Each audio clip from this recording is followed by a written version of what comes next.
RSMSSB dictation number 4 speed 100 word पर minute. इस dictation की PDF आपको हमारे व्हाट्सएप ग्रुप और टेलीग्राम ग्रुप दोनों पर उपलब्ध हो जाएगी। डिक्टेशन स्टार्ट होगी 5 सेकंड बाद।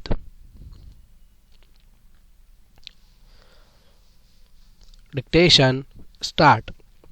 आज हर क्षेत्र में नैतिकता के हास की बातें लोग करते हैं। स्टॉप।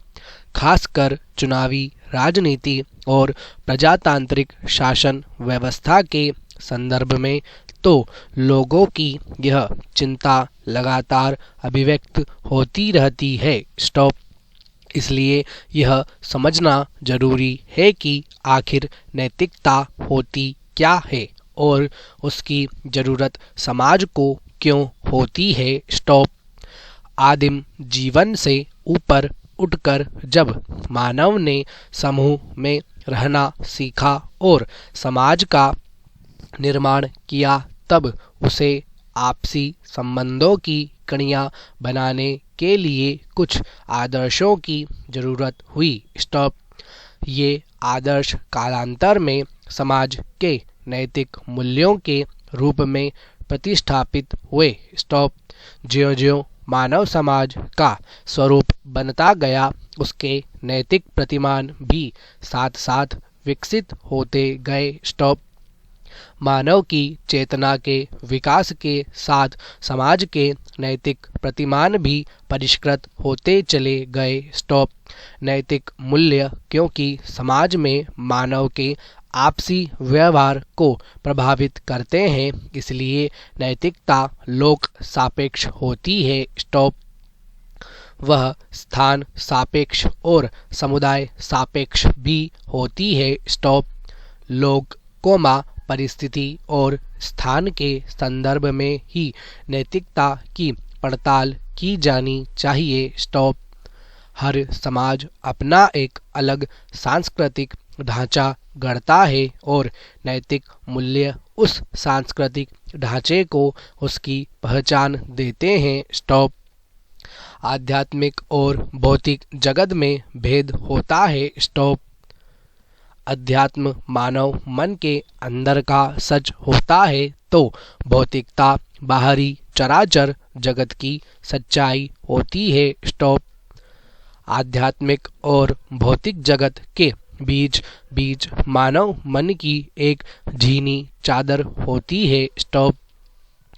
मगर इन दो जगत के बीच संवाद भी होता है। स्टॉप। यही संवाद उस समाज के नैतिक प्रतिमान स्थापित करता है। स्टॉप। पैरा। सवाल उठता है कि मानव मात्र की नैतिकता क्या राष्ट्र विशेष, समुदाय विशेष या लोक विशेष की नैतिकता से भिन्न होती है। Question mark. जिन परिस्थितियों में किसी समाज का विकास होता है, उन्हीं परिस्थितियों की जरूरतों के मुताबिक नैतिकताएं बनती हैं और विकसित होती हैं। स्टॉप।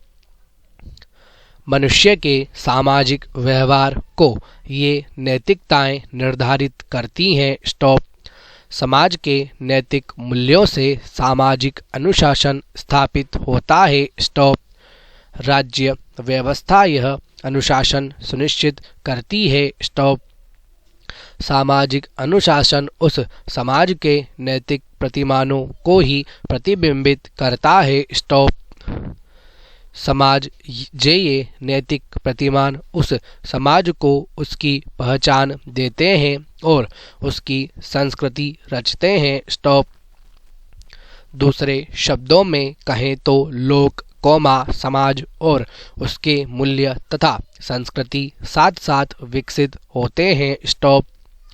विभिन्न भूभागों पर विकसित लोक, समाज और उसके मूल्य तथा संस्कृति जब दूसरे भूभाग पर अपने स्वतंत्र तरीके से विकसित ऐसी ही व्यवस्थाओं के संसर्ग में आती है, तब नई परिस्थिति पैदा होती है। स्टॉप।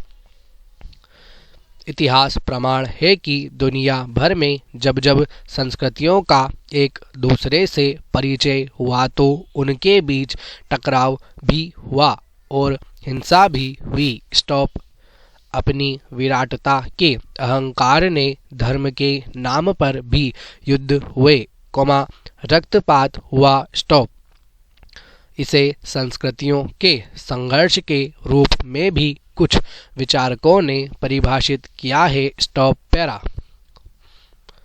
विश्व के अलग अलग भागों में विकसित सभी संस्कृतियों भौतिक जगत के अनुशासन के नैतिक मूल्य जरूर सम्माहित किए होते हैं। स्टॉप।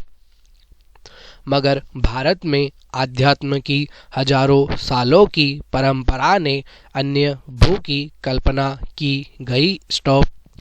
मगर यहाँ के महामानव ने खुद अपने भौतिक लक्ष्यों का उत्कर्ष नहीं चाहा। स्टॉप। वह लोक कल्याण के लिए होता है। स्टॉप। अन्य संस्कृतियों में नैतिक मूल्य व्यक्ति की अपनी विराटता के लिए होते हैं, जबकि भारतीय नैतिकता के मूल्य खुद को तिरोहित करने की विराटता के रहे हैं। स्टॉप। भारतीय संस्कृति के मूल में समन्वय की अवधारणा रही है। स्टॉप। शत्रु से भी प्रेम का पाठ यहाँ के नैतिक मूल्यों में गहरे बैठा रहा है। स्टॉप। यहाँ धर्म ने वैसा संगठित स्वरूप नहीं लिया जैसा अन्य संस्कृतियों में रहा। स्टॉप। यहाँ के धर्म में अपनी श्रेष्ठता को साबित करने के अहंकार का भाव कभी नहीं रहा। स्टॉप। इसलिए विनयशीलता यहाँ का परम नैतिक मूल्य रही। Stop para. इसका यह अर्थ यह कदापि नहीं कि अन्य संस्कृतियाँ खासकर पश्चिम की अनैतिक होती हैं। स्टॉप। भारत का पश्चिमी से सीधा संपर्क अंग्रेजों पुर्तगालियों और फ्रांसीसी मुल्कों के लोगों से रहा जो व्यापार के लिए यहाँ आए थे। स्टॉप। और तो पीछे रह गए, मगर अंग्रेजों ने 150 सालों तक यहाँ की राज व्यवस्था में प्रमुख भूमिका निभाई। स्टॉप। इस भूभाग पर उन्होंने अपने व्यापार और वाणिज्य के हित के लिए राज किया। स्टॉप। दूसरे विश्व युद्ध के बाद ब्रिटानिया पिछड़ गया और अमेरिकी दबदबा आधे विश्व पर छा गया। स्टॉप। उसके सामने साम्यवादी रूस उभरा। स्टॉप। दोनों भौतिकवादी सभ्यताएं थीं। स्टॉप। 20वीं सदी के उस दौर में भौतिकवादी संस्कृति का पूंजीवाद बुलंद हुआ। स्टॉप। उसके मुकाबले रूस का साम्यवाद खड़ा हुआ, जिसके मूल में मानवीय सहकार का मंत्र था, मगर था वह भी भौतिकवादी। स्टॉप। यह वह समय था जब भौगोलिक दूरियां, यातायात और संचार के आधुनिक माध्यमों के कारण सिमटती जा रही थी। स्टॉप। इस वैश्विक माहौल में भारतीय संस्कृति पहली बार दबाव में आई। स्टॉप। ऐसे समय में जिस आध्यात्मिक, धार्मिक, सामाजिक, राजनीतिक और आर्थिक नेतृत्व की जरूरत थी, वह यहाँ नहीं उभर सका। स्टॉप। संस्कृति की जीवंतता कमजोर हो गई। स्टॉप। 20वीं सदी के उत्तरार्ध में भारतीय संस्कृति और नैतिक मूल्यों तथा पश्चिमी संस्कृति और उसके नैतिक मूल्यों के बीच का तनाव भारतीय मानस पर पड़ना शुरू हुआ। स्टॉप। कैसे अपनी पहचान बनाई रखते हुए दूसरी जीवन शैली के साथ समन्वय बनाया जाए, भारतीय समाज का यह कौशल कमजोर होता चला गया। स्टॉप। आज हम जिस हालत में हैं उसका मूल कहीं इस परिस्थिति में है। Stop para. जिस तरह की अर्थव्यवस्था अब एक ध्रुवीय विश्व में व्याप्त है, उसमें पूंजी मानव जीवन की पूरी तरह नियंता बनी गई है। स्टॉप। पूंजीवादी व्यवस्था में बाजार के अपने मूल्य होते हैं। स्टॉप। उसकी अपनी नैतिकताएं होती हैं। स्टॉप। भारतीय समाज के लिए यह एक नया अनुभव है। स्टॉप। पूंजी भौतिक चकाचौंध में जीवन का सुख देने का सपना दिखाती है, जिसमें बड़ा और गहरा आकर्षण होता है। स्टॉप। पश्चिम की लोकतांत्रिक राज्य व्यवस्था में बाजार को प्रमुखता है, मगर साथ ही उसके नियंत्रण का भी उनको लंबा अनुभव है। स्टॉप।